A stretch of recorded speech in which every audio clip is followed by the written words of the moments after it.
Greetings, it's Dr. Bobby Price, your plant-based pharmacist and nutritionist, also author of Education Over Medication.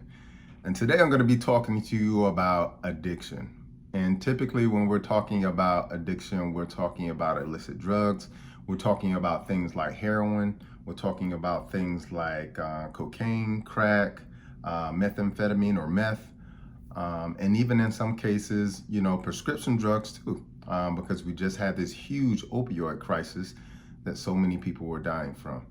But today I'm not going to be talking about any of those. I'm going to be talking about food addiction, the socially accepted addiction that most people sort of don't even notice. It goes under the radar.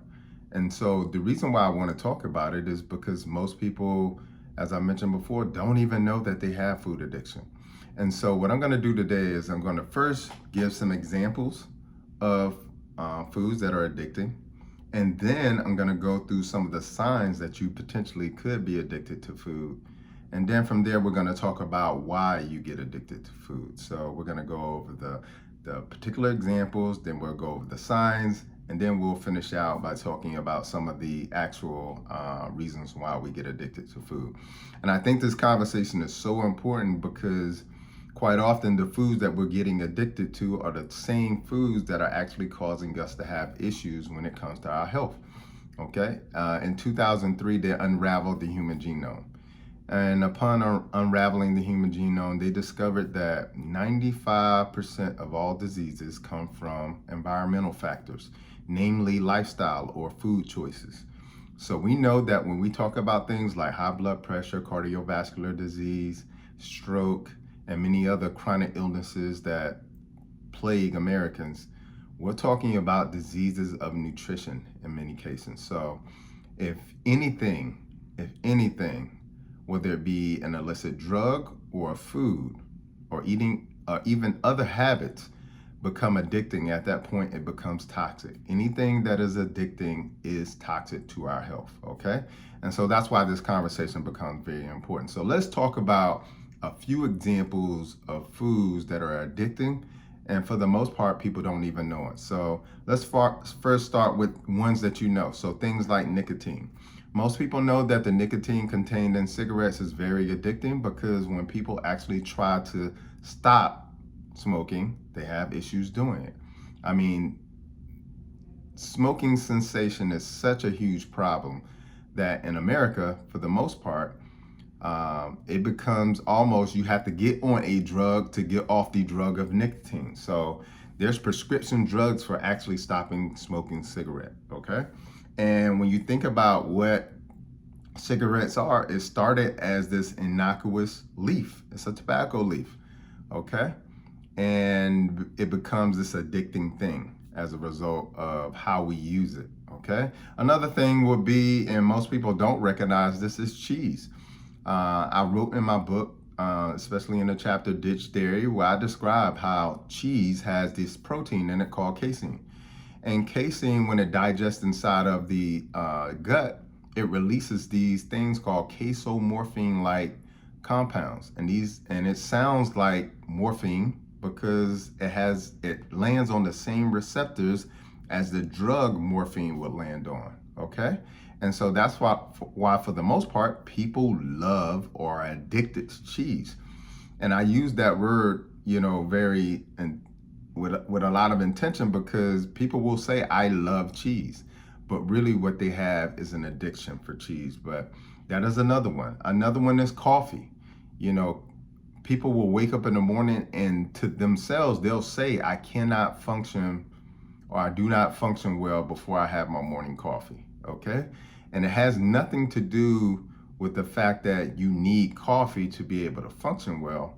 What happens is you actually get addicted to the coffee or the caffeine that's inside of the coffee. So another example of something that is natural, like the coffee bean, that could be addicting depending on how we use it, okay? And we see people all the time who have issues with, trying to stop drinking coffee and going through all of these withdrawal symptoms, okay? Another one could be sugar. Sugar is a huge one. And sugar is so big because they put sugar in everything.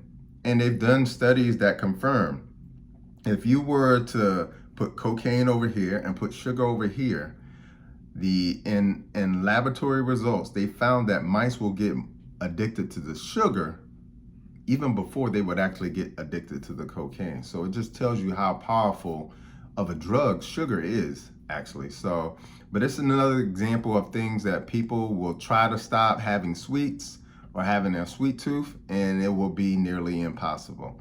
Another example would be something like fast food and processed foods. And people will say, I can eat healthy. They'll try to stop eating the processed and fast foods, but they can't. And the reason why is, we'll go into some of those reasons why a little bit later, but the addiction is actually baked into those foods.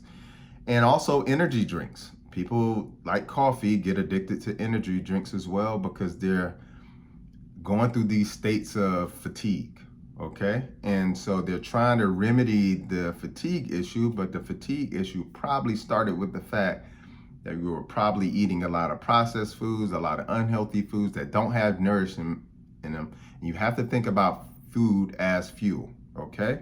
And so when the food isn't properly managed in terms of your choices of what kind of food, then you don't get the food, that kind of food that'll give you energy, then of course you're gonna be energy deficient and you end up having to drink coffee and energy drinks, things of that nature. So those are just a few examples of how we get addicted to certain kind of foods, okay? So let's go into like some signs and symptoms that you could possibly have food addiction. So number one would be like a feeling of a loss of control, meaning you tell yourself, I'm gonna stop eating this particular type of food, but then an hour later, a half a day later, you're right back eating that food, and you've justified through many excuses why you're eating that food. So a loss of control could be one sign.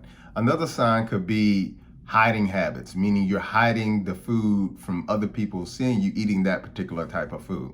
If you start to hide the type of food, meaning you hiding the things inside of your shopping cart, you get home, you put it in a particular cabinet that nobody knows about.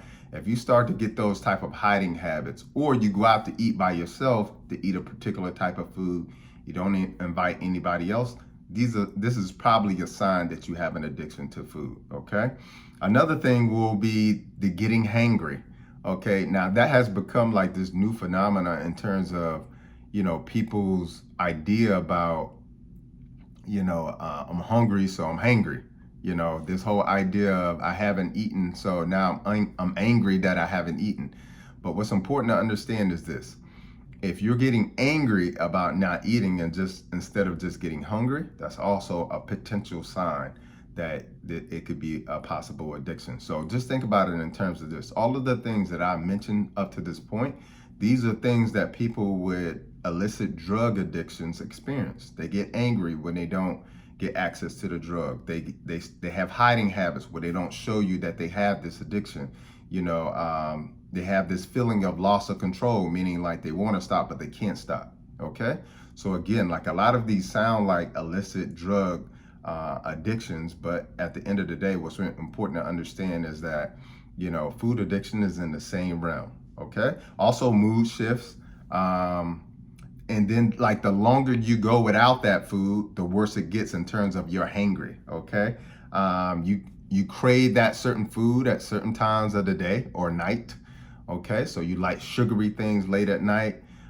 You like this particular food at this time of day. That is an indication that you could possibly have food addiction as well. You overlook healthy foods to get to the unhealthy foods. Okay, so you may have a refrigerator full of great foods that are really healthy for you. You will literally leave out the house or go to Uber Eats and order something that is unhealthy for you and leave all the healthy food in the refrigerator. Headaches, nausea, all of these things that people experience when they have illicit drug addiction, you will experience some or all of these sort of symptoms as a result of having food addiction as well. So let's talk about why we get addicted. And I think that's a really important sort of topic to dive into because, we're not born liking sugary foods. We're not born liking, McDonald's. Like these are things that are developed. And so if it's something that is developed, then it's learned. And so If it's also learned, it also can be biochemical, and that's what we're going to talk about next. So one of the reasons that you could have food addiction is because of food chemistry. They put so much food chemistry in foods today. And what I mean by that is this. There's over 10,000 food chemicals that are allowed in the American food supply that isn't allowed in Europe, that isn't allowed in Japan, that isn't allowed in China and many other countries, okay?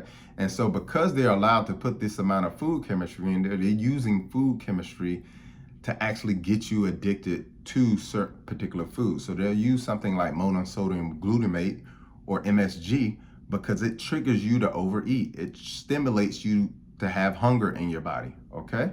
So they use this in the food supply, okay? Another one is concentrated sources of pleasure. And what I mean by that is getting things like concentrated fruit juices or even things that have a lot of sugar in them like candy bars and candy, okay? These are things why we get addicted to things because now we not only have an unnatural source of sugar, okay? We now have an unnatural source of sugar that is concentrated, so it's a lot in one place, okay? So that's another reason. The other reason is they actually bake addiction into the recipe of a lot of processed and fast foods. And unfortunately, Americans eat around about 60 to 70% of what they eat is processed or fast foods, okay? And addiction is baked into that. And what I mean by that, the recipe for the food itself, scientists are working very diligently to understand your brain in a way that you don't understand it. I mean, they have food chemists who actually look at people's brain under an MRI to see how their brain is responding to the food that they're trying to market and sell, okay? So they're doing a lot of work to see how your brain works when you eat this particular type of food. So they're actually baking the addiction into the food, okay?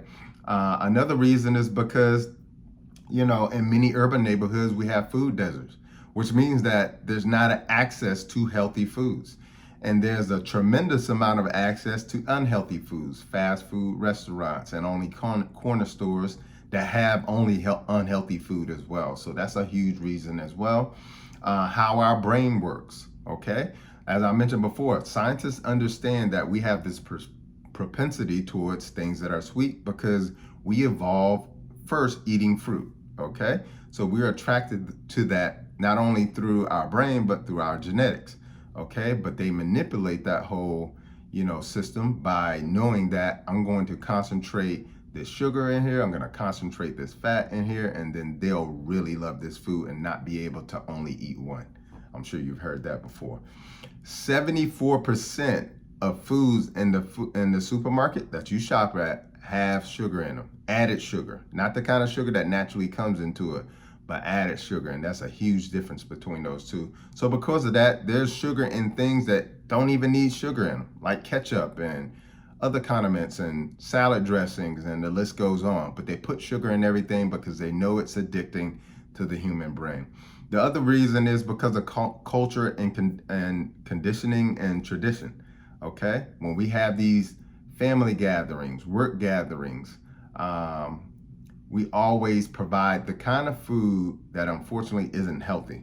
You know, there'll be food laid out in the section with the salads, it's very small, okay? The sections with the natural foods that don't create addiction, that section of the platter is gonna be very small in comparison to the unhealthy section where we're having these cultural gatherings, traditional gatherings, family gatherings, and so forth. So because of that, you know, we sort of create addictive behavior and then we socialize it into our, you know, our moments, our, you know, our celebrations and so forth. And so we normalize being addicted to food as well. And then one of the last things is understanding that the addiction is in the dose, okay? So having a small amount or natural kind of sugar versus having a concentrated type of sugar is going to be very different. Those are two polarized differences. And so what I tell people is when they're looking at addiction and what it's dependent on, it's dependent on the substance itself, because when you compare, you know, a sweet watermelon versus an actual opioid drug like heroin or Percocet, there's a huge difference between those two in terms of the substance. So the substance is one component. The second component is going to be how our brains are set up. And I mentioned that before. You know, our brains are set up to like sugar, but it's really set up to like natural sugar. But because marketing companies and food companies understand how our brains are set up, of course, they gear their foods towards addiction for us so we can overeat it, buy more of it, okay? So that's a huge component. And then the dose, how much are you consuming, okay? And most of the time when people have addiction, the addiction isn't a small amount. Like, they're not just having a half a cup of coffee, you know, because when I would visit Italy, I would see people have coffee, but it would be in these little shot glasses, okay? But when you come here, now you got a grande and a huge gulp size. And so again, like, you have to understand, when we're looking at things, it's also dependent on how much are you actually consuming it, and how often are you consuming it as well.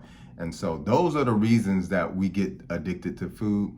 And the way that we break this vicious cycle is by returning back to natural foods, because natural foods don't create this addiction in our bodies. So I hope this has kind of been helpful for people to sort of identify if they indeed do have a potential food addiction. It may be one, it may be many. And also, what are the type of examples you can kind of expect when it comes to food addiction, the type of foods that you would consume. So if you like this video, be sure to like it. Put a comment in the bottom and let me know what your thoughts were. What foods are you addicted to? What addicting behaviors are you experiencing, or do you have that you need to break? Until the next time, peace and blessings and Godspeed.